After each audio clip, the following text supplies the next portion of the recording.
I'm in angst. That's the only way I know how to describe it. Everything just feels so surreal right now. My wife and I have been together for the last 35 years. We married young and had our daughter around 10 years later. I still remember the day she had to be taken to the hospital.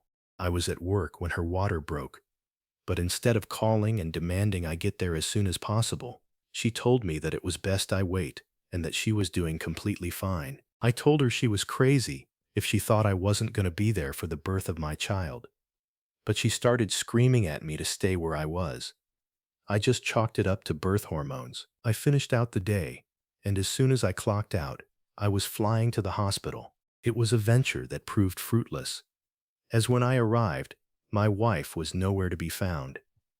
And in the chaos of the busy hospital, my panic grew more and more until my pager started beeping. It was my wife's number, and in a confused hurry, I found the nearest phone to take her call.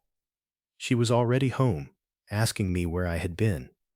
After a little back and forth about the sheer audacity of that statement, I got in my car and drove home as quickly as I could. When I got there, I found her curled up in her chair in the living room, cradling our baby and looking both exhausted and completely drained. Under normal circumstances, this should have been one of the happiest moments of my life. But really, all I felt was confusion. Why? Because we were scheduled to have a baby boy for her entire pregnancy. That's what the doctors kept telling us.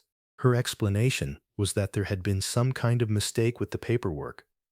Pretty expensive mistake, I guess, because we had spent hundreds on clothes and toys for a boy.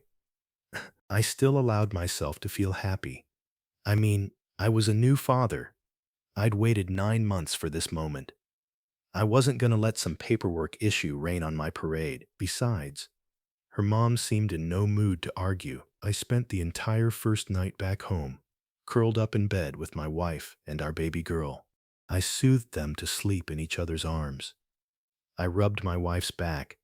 I held the baby when she cried. It was the start of our new life. From that moment on, I worked my ass off to give them a decent life, kept food on the table, kept the lights on in the house. I'd even save up every month for big gifts like jewelry and swing sets. Watching my daughter grow up was one of the most magical experiences of my life. Watching her go from her first steps to her first day of school, seeing her grow into a blossoming young woman, and eventually walking across the stage for her high school graduation. It was weird, though. Nobody ever said we looked alike.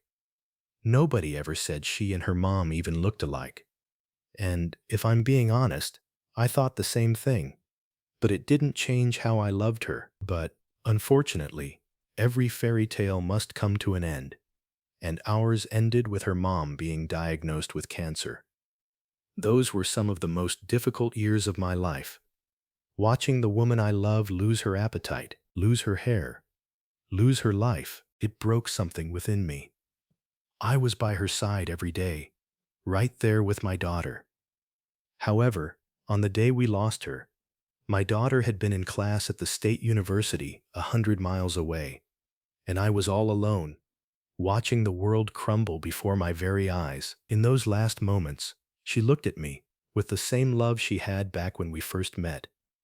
Only this time, it was more reminiscent, more sad, like she was realizing that everything was coming to an end. And that's when her face changed, her smile faded, her forehead creased. She started sobbing. The words she spoke next are what have sent me over the edge. I've been questioning our relationship, our life, and everything in between ever since. I want to say I was lost, but truthfully, it made everything make sense because according to my wife, our son died at birth after some complications. I guess something snapped in her mind when she was told that her baby didn't make it. Instead of accepting, she rejected. My daughter was stolen, and I still haven't found the heart to tell her.